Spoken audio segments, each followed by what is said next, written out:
July 23rd, 2 Chronicles 8:11 through 2 Chronicles 10:19. Now Solomon brought the daughter of Pharaoh up from the city of David to the house he had built for her. For he said, My wife shall not dwell in the house of David, king of Israel, because the places to which the ark of the Lord has come are holy.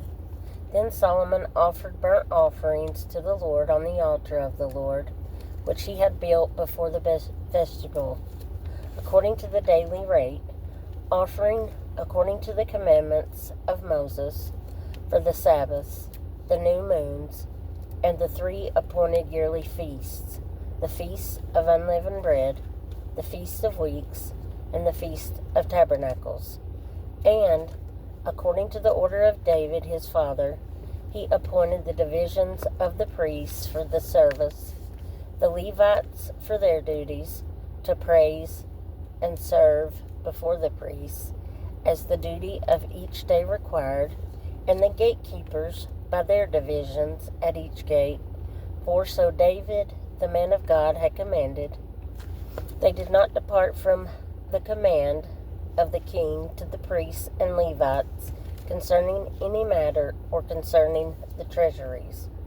Now all the work of Solomon was well ordered from the day of the foundation of the house of the Lord until it was finished. So the house of the Lord was completed. Then Solomon went to Ezion-Geber and Elath on the seacoast in the land of Edom. And Hiram sent him ships by the hand of his servants, and servants who knew the sea. They went with the servants of Solomon to Ophir, and acquired 450 talents of gold from there, and brought it to King Solomon. Now when the queen of Sheba heard of the fame of Solomon, she came to Jerusalem to test Solomon with hard questions, having a very great retinue, camels that bore spices, gold in abundance, and precious stones. And when she came to Solomon, she spoke with him about all that was in her heart. So Solomon answered all her questions. There was nothing so difficult for Solomon that he could not explain it to her. And when the queen of Sheba had seen the wisdom of Solomon, the house that he had built, the food on his table, the seating of his servants, the service of his waiters and their apparel, his cupbearers and the apparel, and his entryway by which he went up to the house of the Lord, there was no more spirit in her. Then she said to the king, It was a true report which I heard in my own land about your words and your wisdom. However, I did not believe their words until I came and saw with my own eyes. And indeed, the half of the greatness of your wisdom was not told me. You exceed the fame of which I heard. Happy are your men, and happy are these your servants, who stand continually before you and hear your wisdom. Blessed be the Lord your God, who delighted in you, setting you on his throne to be the king for the Lord your God, because your God has loved Israel, to establish them forever. Therefore he made you king over them, to do justice and righteousness. And she gave the king 120 talents of gold, spices in great abundance, and precious stones. There never were any spices such as those the queen of Sheba gave to King Solomon. And the servants of Hiram and the servants of Solomon, who brought gold from Ophir, brought algum wood and precious stones. And the king made walkways of the algum wood for the walkways for the house of the Lord, and for the king's house, also harps and stringed instruments for singers. And there were none such as these seen before in the land of Judah. Now King Solomon gave to the queen of Sheba all she desired, whatever she asked, much more than she had brought to the king. So she turned and went to her own country, she and her servants. The weight of gold that came to Solomon yearly was 666 talents of gold, besides what the traveling merchants and traders brought. And all the kings of Arabia and governors of the country brought gold and silver to Solomon. And King Solomon made 200 large shields of hammered gold. 600 shekels of hammered gold went into each shield. He also made 300 shields of hammered gold. 300 shekels of gold went into each shield. The king put them in the house of the forest of Lebanon. Moreover, the king made a great throne of ivory and overlaid it with pure gold. The throne had 6 steps with a footstool of gold, which were fastened to the throne. There were armrests on either side of the place of the seat, and 2 lines stood beside the armrests. 12 lines stood there, one on each side of the 6 steps. Nothing like this had been made for any other kingdom. All King Solomon's drinking vessels were gold, and all the vessels of the house of the forest of Lebanon were pure gold. Not one was silver, for this was accounted as for nothing in the days of Solomon. For the king's ships went to Tarshish with the servants of Hiram. Once every 3 years, the merchant ships came bringing gold, silver, ivory, apes, and monkeys. So King Solomon surpassed all the kings of the earth in riches and wisdom.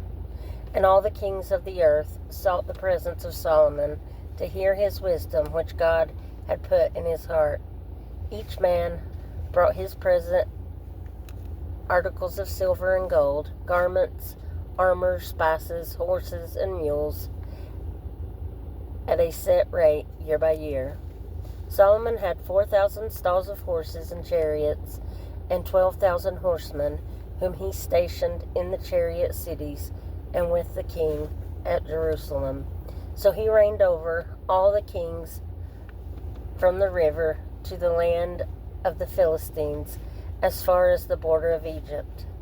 The king made silver as common in Jerusalem as stones, and he made cedar trees as abundant as the sycamores which are in the lowland. And they brought horses to Solomon from Egypt and from all lands.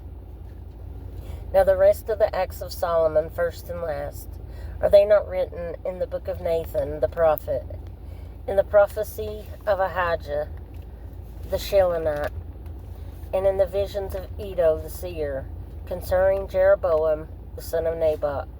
Solomon reigned in Jerusalem over all Israel 40 years. Then Solomon rested with his fathers, and was buried in the city of David, his father. And Rehoboam his son reigned in his place. And Rehoboam went to Shechem, for all Israel had gone to Shechem to make him king. So it happened, when Jeroboam the son of Nebat heard it, he was in Egypt, where he had fled from the presence of King Solomon, that Jeroboam returned from Egypt. Then they sent for him and called him. And Jeroboam and all Israel came and spoke to Rehoboam, saying, Your father made our yoke heavy. Now therefore lighten the burdensome service of your father, and his heavy yoke which he put on us, and we will serve you. So he said to them, Come back to me after 3 days. And the people departed. Then King Rehoboam consulted the elders who stood before his father Solomon while he still lived, saying, How do you advise me to answer these people? And they spoke to him, saying, If you are kind to these people, and please them, and speak good words to them, they will be your servants forever. But he rejected the advice which the elders had given him, and consulted the young men who had grown up with him, who stood before him. And he said to them, What advice do you give? How should we answer this people, who have spoken to me, saying, Lighten the yoke which your father hath put on us? Then the young men who had grown up with him spoke to him, saying, Thus you should speak to the people who have spoken to you, saying, Your father made our yoke heavy, but you make it lighter on us. Thus you shall say to them, My fingers shall be thicker than my father's waist.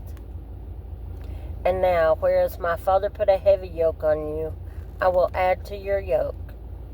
My father chastened you with whips, but I will chastise you with scourges. So Jeroboam and all the people came to Rehoboam on the third day, as the king had directed, saying, Come back to me the third day. Then the king answered them roughly. King Rehoboam rejected the advice of the elders, and he spoke to them according to the advice of the young men, saying, My father made your yoke heavy, but I will add to it. My father chastised you with whips, but I will chastise you with scourges. So the king did not listen to the people, for the turn of events was from God, that the Lord might fulfill his word, which he had spoken by the hand of Ahijah the Shilonite to Jeroboam the son of Nebat. Now when all Israel saw that the king did not listen to them, the people answered the king, saying, What share have we in David? We have no inheritance in the son of Jesse. Every man to your tents, O Israel. Now see to your own house, O David. So all Israel departed to their tents, but Rehoboam reigned over the children of Israel who dwelt in the cities of Judah. Then King Rehoboam sent Hadoram, who was in charge of revenue, but the children of Israel stoned him with stones, and he died. Therefore King Rehoboam mounted his chariot in haste to flee to Jerusalem. So Israel has been in rebellion against the house of David to this day. Romans 8:9-25. But you are not in the flesh, but in the Spirit, if indeed the Spirit of God dwells in you. Now if anyone does not have the Spirit of Christ, he is not of his. And if Christ is in you, the body is dead because of sin, but the Spirit is life because of righteousness. But if the Spirit of him who raised Jesus from the dead dwells in you, he who raised Christ from the dead will also give life to your mortal bodies through his Spirit who dwells in you. Therefore, brethren, we are debtors, not to the flesh, to live according to the flesh. For if you live according to the flesh, you will die. But if by the Spirit you put to death the deeds of the body, you will live. For as many are as led by the Spirit of God, these are the sons of God. For you did not receive the spirit of bondage again to fear, but you received the Spirit of adoption, by whom we cry out, Abba, Father. The Spirit himself bears witness with our spirit that we are the children of God, and if children, then heirs, heirs of God, and joint heirs with Christ, if indeed we suffer with him, that we may also be glorified together. For I consider that the sufferings of this present time are not worthy to be compared with the glory which shall be revealed in us. For the earnest expectation of the creation eagerly waits for the revealing of the sons of God.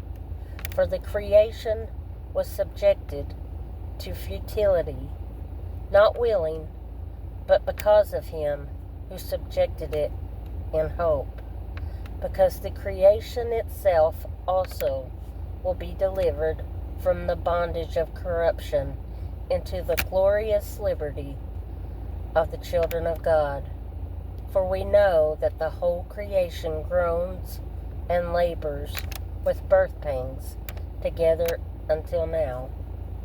Not only that, but we also, who have the first fruits of the Spirit, even we ourselves groan within ourselves, eagerly waiting for the adoption, the redemption of our body.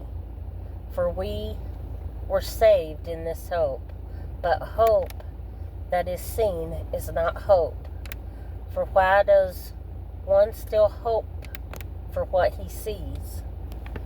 But if we hope for what we do not see, we eagerly wait for it with perseverance. Psalm 18:16 through 36. He sent from above, he took me. He drew me out of many waters. He delivered me from my strong enemy, from those who hated me, for they were too strong for me. They confronted me in the day of my calamity, but the Lord was my support. He also brought me out into a broad place. He delivered me because he delighted in me. The Lord rewarded me according to my righteousness, according to the cleanness of my hands. He has recompensed me, for I have kept the ways of the Lord, and I have not wickedly departed from my God. For all his judgments were before me, and I did not put away his statutes from me.